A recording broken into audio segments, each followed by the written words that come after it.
Tom, I just want to say thank you so much for participating in our first podcast. I've been looking for this a long time now because I think, one, it adds to the value proposition of the foundation.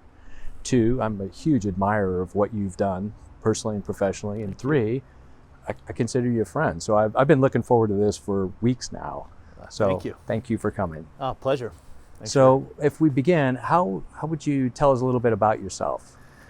Wow. So I'm a native Arizonan, born and raised, Scottsdale. Went to school at the University of Arizona, Arizona Alpha, SAE. And then I joined Northern Trust Bank, started my career there in IT in a de novo in California. Went from like 6 of us to, quite a number of people. Opened 8 offices across California. Then got promoted, came back here. Met my lovely bride, Colleen. She's awesome. Like I say all the time, if she ever leaves me, I'm going with her.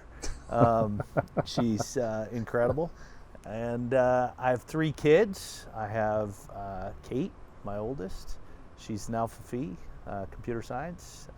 Tommy, he's an SAE, Arizona Alpha. He's a biomedical engineer. And I have my youngest baby daughter. She's a twin to Tommy by 5 minutes, Margaret. Super proud of her as well. She's accounting, MIS, and she's the president of her sorority, Alpha Phi, at U of A. Family of overachievers. So, I would say they're hitting their potential, right? Good. So they're good kids. So try to raise them all through principles of the true gentleman. So. That's awesome. So what was your favorite memory of being an SAE, either as an undergrad or as a graduate? I think my favorite memory and the thing that kind of sticks with me the most is the true gentleman, right? I probably didn't really appreciate it as much in my youth as I do today. And I think it embodies what it means to be a man, and I think it's important, and it grounds us. And I think to me it's something I read every day, and I try to be, and I fall short all the time. But it's definitely the thing that has stuck with me. Obviously, the friendships and my brotherhood, and it's very special. And but I would say that really resonates in my soul. Do you mind if I share a personal piece? No, please. I was last time I was in your office, you showed me the plaque of the True Gentleman. Yes. And the funny thing about it was, I actually, when I was at AT&T, I had it taped on my desk, and I would look at it every day. And I thought every day, I'm like, I fail at this nearly every day, but I keep reading it, hoping that someday I get it right. And it's not easy. It's a pursuit, right? And I think it's something you strive for, and I think we have to model it for our family, our children, people around us. I think it's something to emanate, right, and emulate. So, I think ultimately you're trying to disciple good people, and I, as a father, right, I have my kind of 4 Ps. And I got this from a gentleman that I really admire, a guy by the name of Vodi Bachman. So, I think I look at my life and say, when I die, how am I going to look back on my life, right? How am I going to evaluate my performance as a man and as a human? And so the 4 Ps are priest, prophet, provider, protector. Priest, make sure my family has a relationship with God, not necessarily a religion. Prophet, to teach. I'm a adjunct professor at Northwestern. One of many duties, I teach innovation and entrepreneurship. And being a prophet, teaching people, you have to also be willing to learn, and you have to constantly learn. So, which is something I enjoy. And then provider, provide people an opportunity, not always give them things. So, try to do that in being an entrepreneur and giving people those things, and then and as a parent, provide them opportunity, not give them everything. And then excuse me, protector, protect the rights and feelings of others and think about them before your own. And if you see somebody going to get hit by a car, you have a duty and a responsibility to do something, right? So take action where it's needed. So that's kind of my scorecard, and what's important to me is to try to figure out, how do I do that and live it every day, and the True Gentleman weaves into that. So that's great.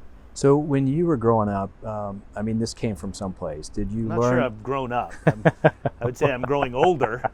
But as you get bigger, yes. as we age. Yes. So as we age, what did you learn from your parents? Was there any takeaway that you had, or maybe some moment that they shared with you? Yeah, I was so blessed, right? My mom and dad married almost 60 years before my dad passed. Incredibly intelligent, Mensa, actuary, quiet but methodical thinker, and my mom is just the dynamic personality and very thoughtful, loving. I just been very blessed by my parents. Take so many things from my parents, and I there's just the one thing that's always been important is family, right? And I think my family makes me a better man, right? Because I think as I try to pursue being virtuous, right? I think it really drives me, right? Drives my soul. So I think as a man, having a family and being a part of a family gives me no greater joy than to be a husband and a father. So tell me this, how do you think your being an SAE has helped influence your success? Well, it's interesting. I think, for one, I was very blessed. I still am friends with the same core group of people that I went to kind of grade school, high school, and college with. Still talk to them once a week, and a lot of them are also SAEs. So it's been really a blessing, and I think, I would say that it's just a way of life, right? I've been blessed. One of my brother-in-laws is also an SAE.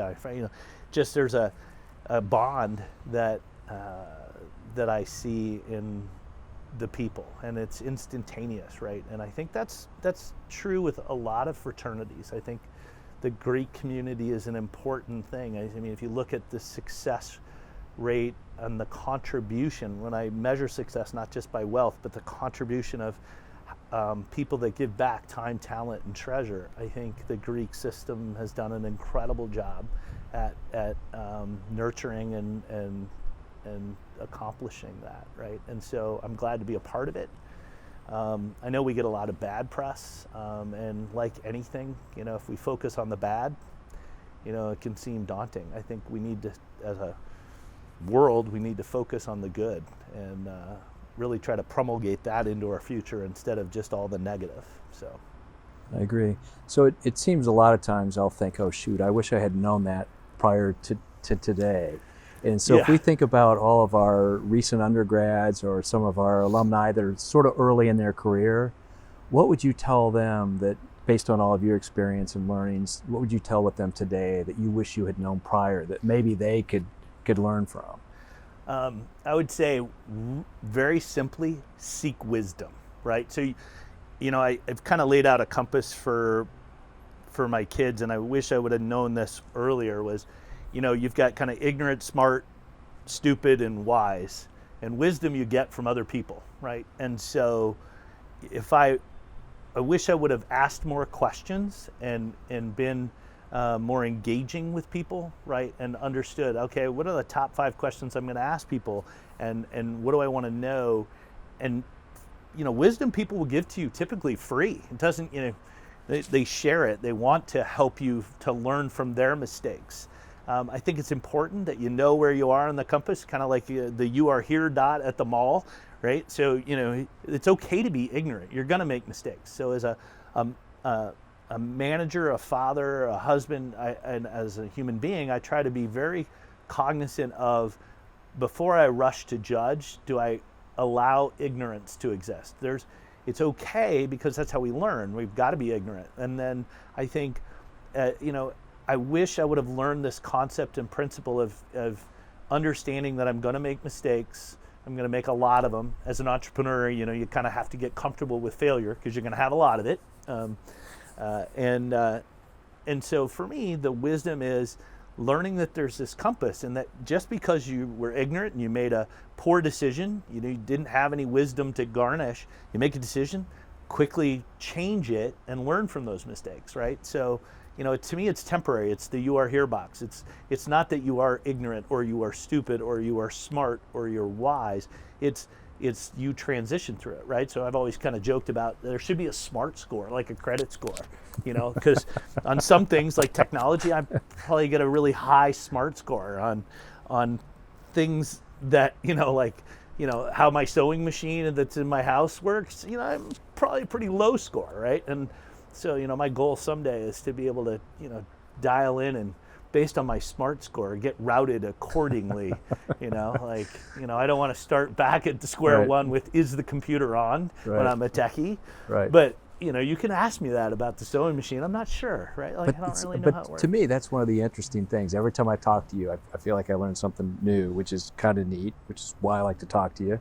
But it's like you have a path, like your questioning process. There's always a path, and there's always a process, and you start with the end in mind. I do. And that's... Yeah, so I think part of it was I learned early on that there's patterns. And I did some work in my past that sort of trained my brain, I guess, to look for patterns, pattern recognition. There's a lot in it, in cryptography and things like that you start to see patterns, and you see patterns of everyday life, and you start to apply those things, and that's how you improve, right? You can't improve anything you don't measure, so you got to have a measurement. So, I always start with what the end and then work backwards. It seems to be really successful, right? If I show up at a meeting, I want to know, well, what are we here for? What are we trying to accomplish? What's the goal, right? And then let's work backwards towards that. So, yeah, my kids would tell you, he's pattern driven. He'll ask you, over and over again, are you learning from those things, right? Are you adjusting? So to me, there's patterns in the way you learn and the way you anticipate, right? So play chess, not checkers, right? Think multiple, outcomes. They're not, as I always tell people, if you want to know how to make God laugh, just tell him your plans, right? So you can't go in and expect success every single time. You're going to be gravely disappointed, but you do have to attempt. You have to try, and then you have to try to improve, right? That's the journey. So this is your fourth business now. Yeah. And every time you start, there's this unknown. And I worked for an amazing boss at one point where she had we used to call it a grid. Yeah.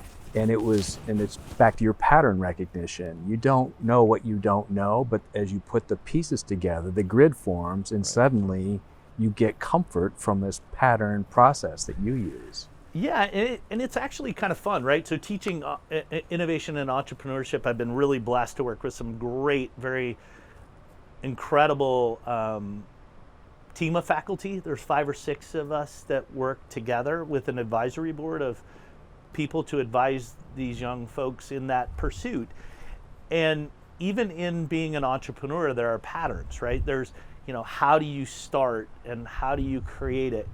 And having done it, 4 times without a guide, without a book, without a template, you end up learning from your mistakes, and you kind of start to see the patterns of success, and you go, I'm going to do that, right? It's like, let's adjust that. But then you start to see it sort of codifying into a program, and you're there to kind of give people the ways in which that will lead them to a higher probability of success. It doesn't mean you're going to be successful, right? As I always tell people, they think, oh, well, I have a really good idea. And I'm like, okay, but if you go to Walgreens and you walk down the aisle, you're going to see a lot of products that hit the shelves, and people are making a bunch of money with not necessarily the best idea, right? But their pursuit, or you kind of go, I always wonder, like, how did that get on that shelf? Like, who really buys that product? But somebody applied a process and they approach, and someone felt like there was a market and that someone needed it, and so and that they were satisfying a need. And a lot of that, it literally is asking questions and identifying need, right? So you were in sales for a long time, right? I don't think I've ever sold anybody anything. I try to help people buy, right? I try to, through precision questioning, through sitting there and discovering their need, you're able to help them buy appropriately, right? So you help them eliminate cognitive dissonance, right? Or buyer's remorse, like, I can't believe I bought that, right? But I think those are the things that really sort of make that happen.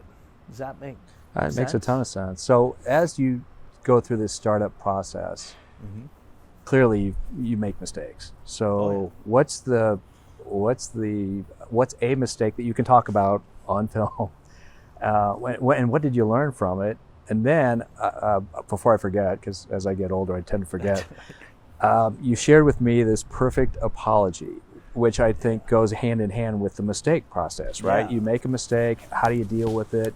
And you have laid out over time the perfect apology, which I think would help all of our members, because we're gonna make mistakes. Yeah, we're gonna make mistakes. And we're gonna offend people. Well, absolutely. But how do you get past it? And it came out of I was visiting with a friend, and he basically was frustrated by the fact that someone had given him a less than perfect apology. So I missed a flight due to traffic. I was in California, and I had 3 hours to contemplate my navel in the airport. And I started thinking about it, and I said, gosh, how many of my apologies have really been good, right? How many have been great? How many have been perfect? And I gave myself a really low score, right? And I said, gosh, I need to spend some time cogitating it, right? So I did, and I came up with a philosophy, and I call it the perfect apology. And it's basically, there are 5 steps, right? First one is, I'm sorry, I made a mistake. Will you forgive me, right? Here's what I learned. Is there anything else, right? So those are the 5 elements to me of a perfect apology. Now, I'm sure I've missed something for which I'm sorry, right? I may have made a mistake in it, right?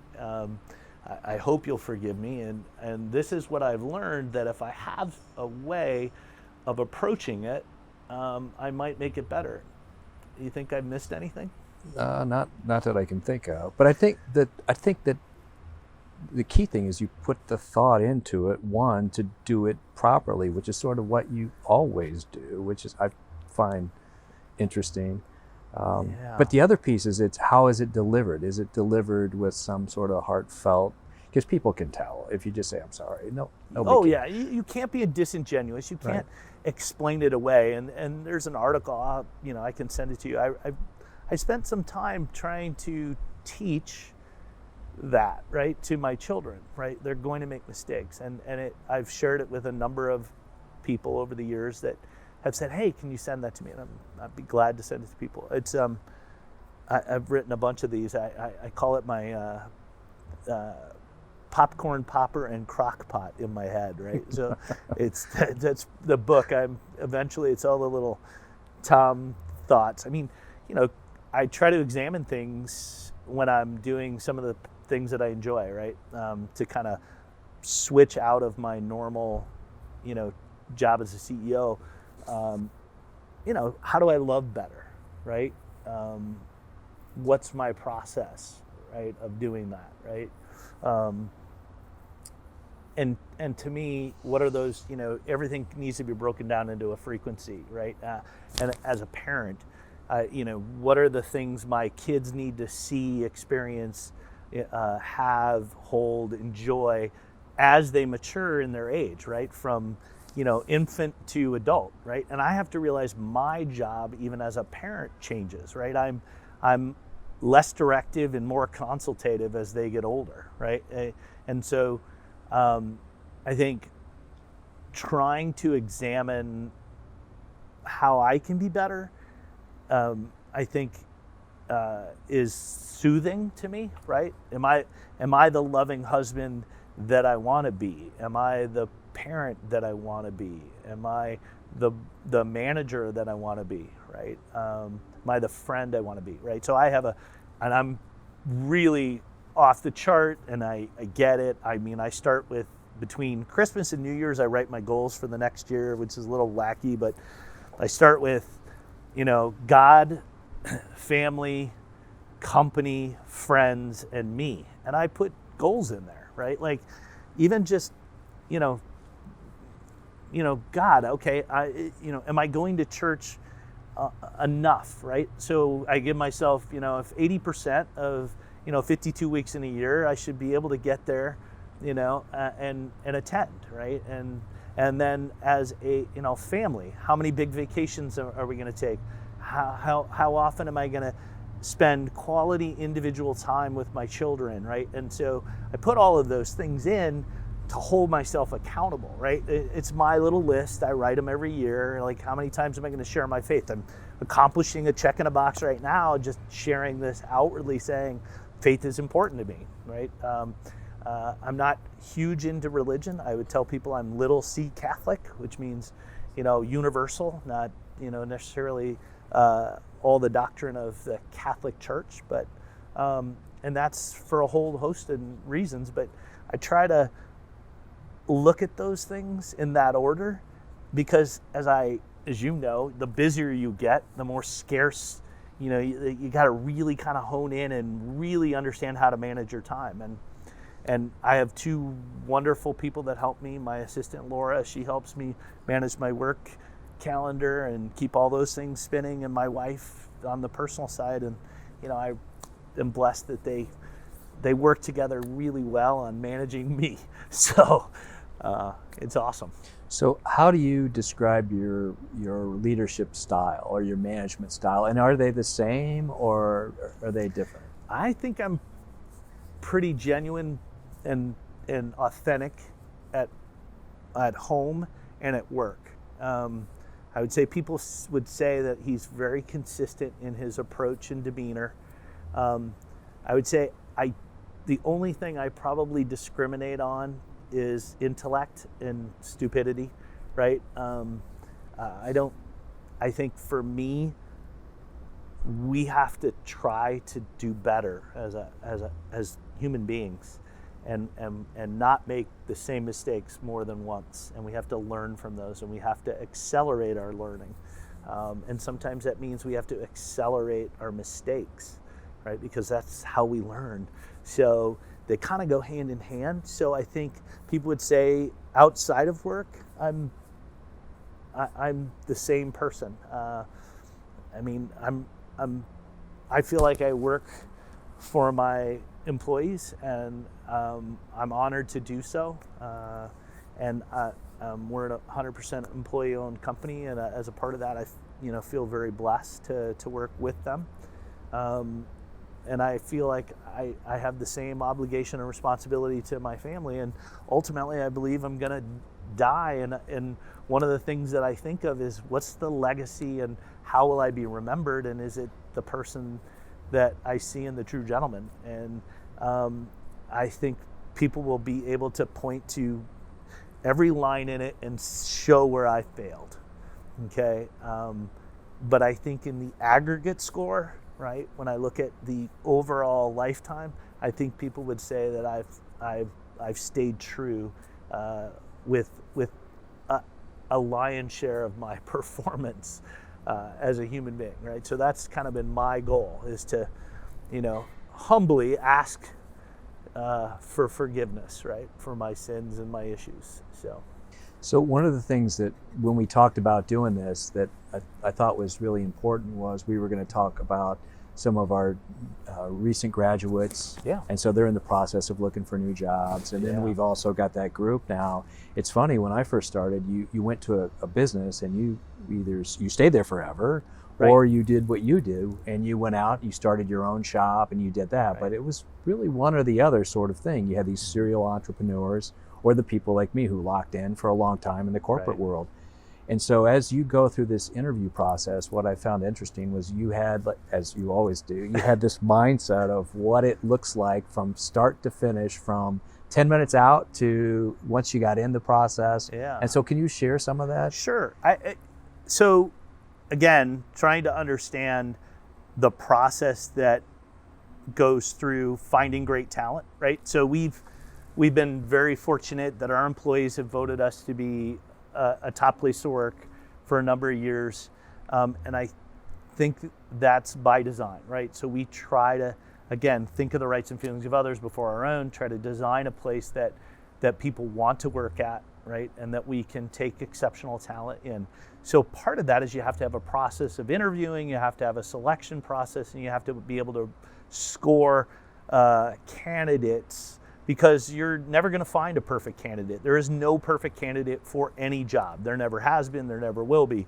And what you're really doing is trying to see, based on, you narrow it down to a select few, right? You're trying to find the person that is above the other candidates, right? So you might take 100 resumes down to 5, interview 5, and then you're ultimately trying to find the top. So you have to work backwards from, well, how am I going to interview and interview well?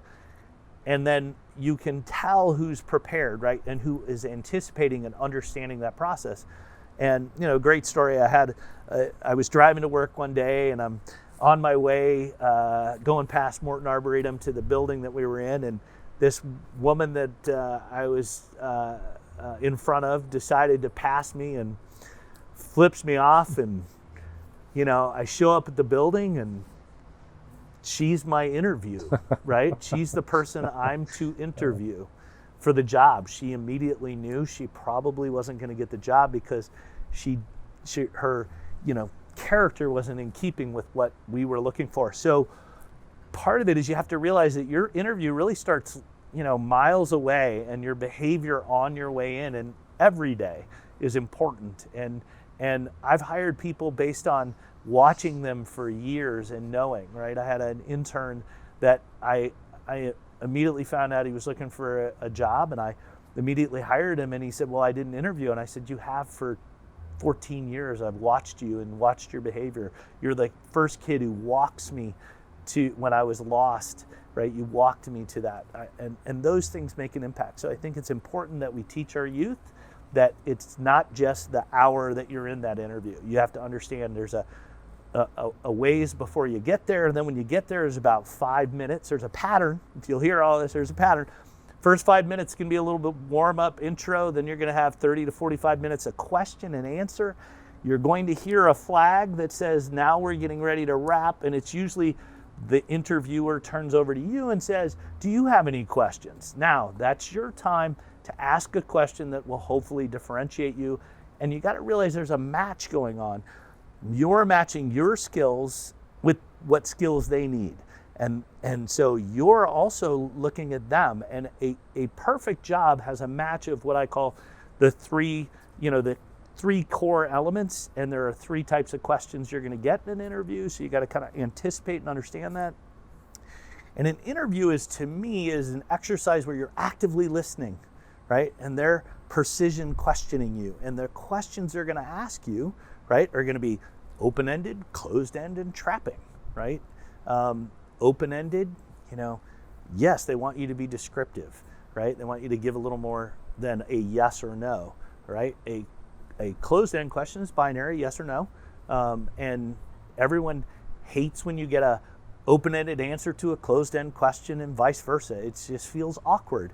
So you have to understand that this is going on while you're interviewing, and the other thing is a trapping question, right? It's the question that makes you uncomfortable. And a lot of times you do those in an interview because you're trying to separate, you're trying to figure out which person. And so they'll ask you a question intentionally to get you off your game, to see if you can, hold through, right? And so because they're trying to make a decision, right? And they're trying to make a buying decision. And they won't buy from somebody they don't trust. So you have to be genuine in that. What's your go-to trapping question? Oh, my go-to trapping question? Yeah, this is it. It's a 2-part question. I ask it in 2 parts. Right. If it's the only question, if I only get one question to ask, right? I have a prioritized list, and you and I have talked about this. It's, do you lie? The only answer you can give is yes, right? Otherwise you lied. Right. And then the next question is why? Why? Right. And to me, the best answer, and again, I believe in interviewing is you should apply the case methodology, copy and steal everything, right? If you get a better answer to a question, feel free to adopt that, make it your own, put your own words on it, but there is probably a best answer to that question, right? So then the next question is, why do you lie? And that's an open-ended question. And for me, anything that's close to, I do it to protect the rights and feelings of others, right? Before my own, right. It's acceptable, right? And that's almost, I've heard people put it in different terms. I tend to adopt the true gentleman there. It resonates. It's literally the only reason you should, right? I don't necessarily think that brutally honest, that hurts someone's feelings is good, right? I think we can all be better in the way we communicate those things. So you have those three questions, and then you have three categories of questions. They're going to ask you about skills. They're going to ask you about expectations, and they're going to ask you about values. And you want to know. And if you get a good match on those, skills are, can you type? Can you lift a box over 20 pounds, right? Okay. Expectations. Do you mind travel?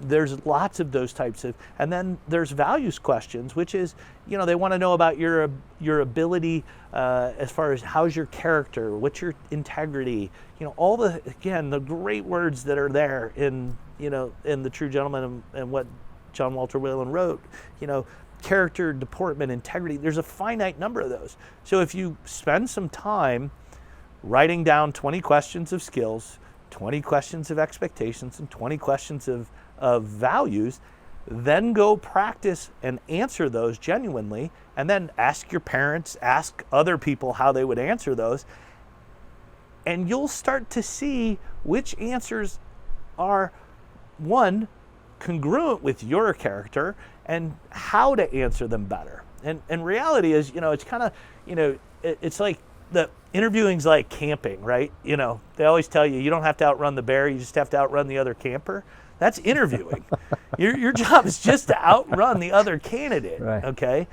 And so you do that by putting the effort in. And you can anticipate they're going to ask you one of these three types of questions, these three categories of questions, and you can get better at it. It's Tiger Woods. He practices. He takes 1,000 shots, in the same spot.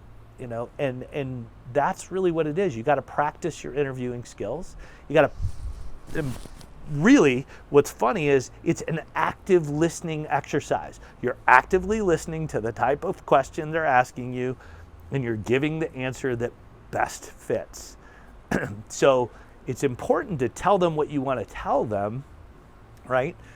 But it's also important to answer their question. It's about their needs right now. They're trying to identify the right candidate, and you do that on your resume, right? So, and again, that's another thing, right? Like on your resume, just remember people, here read left to right and down the page, right? So get your important stuff up at the top. We've all had, struggles with a book. We just like, I couldn't finish it. It was, started out bad and I couldn't get there. So start out and prioritize what you want to say. Remember that executives, we tend to have ADD. Sometimes we only have A, right? We're trying for time. So, maybe a little summary at the top that describes not only your skills, but, your values. I really don't want to know about your expectations right at that point, because it's about me. I'm looking for something. So think of the reader, not what you want to say, but what they want to hear, what they're looking for. Your job is to help them buy. Again, going kind of full circle on the comments earlier. You're selling something. You're selling yourself. Help them buy, right? So communicate and articulate why they want to buy you over the other candidates, right? And you can do that without demeaning the other person. You're just trying to highlight your capabilities and your expertise. So as we wrap this up, is there anything else that you'd love to share with our community of SAEs and anyone else that might come across this at some point? Anything they should know, or you just want to share? I might have to put an apology at the end of this. No, I think the biggest thing is be passionate, not emotional. Try to think of others, right? That's my favorite line. Think of the rights and feelings of others before your own. And I think if we do that as a culture, as a community, as a fraternity, I think we'll grow. I think we'll continue to be an incredible organization. I mean, we have to build leaders, and we have to sustain our membership over time, and we have to give back to our community, not just when we're undergrads. We have to open it up and say, gosh, how do we embrace our fraternity as you and I have as adult men, and then how do we have an impact, right? You know, I told you I had a crazy vision for what I think our fraternity could be, and that crazy vision is, you know, it should be free for the undergraduate. It should be funded by guys like you and I and others that have had success, and we want the best of the best, right? We want it to be something they strive to get into, and it should be a lifelong connection and a lifelong network, right? And we can be that, and we need to be that, and our future generations need us to be it, and we need it, right? As men, we need community. We need our guy time, right? To be hanging out with other men and communicating, right? I think it's important that we don't fear being a man, right? We embrace the best of it, and we improve upon it, and we continue to do that. We need to respect that as well. So that'd be kind of my little last. That's awesome. Well, thank you so much for doing this, Tom. It's been a pleasure. It seems like 2 minutes. It just flew by. So thanks again. I appreciate it. My pleasure. Thanks for having me.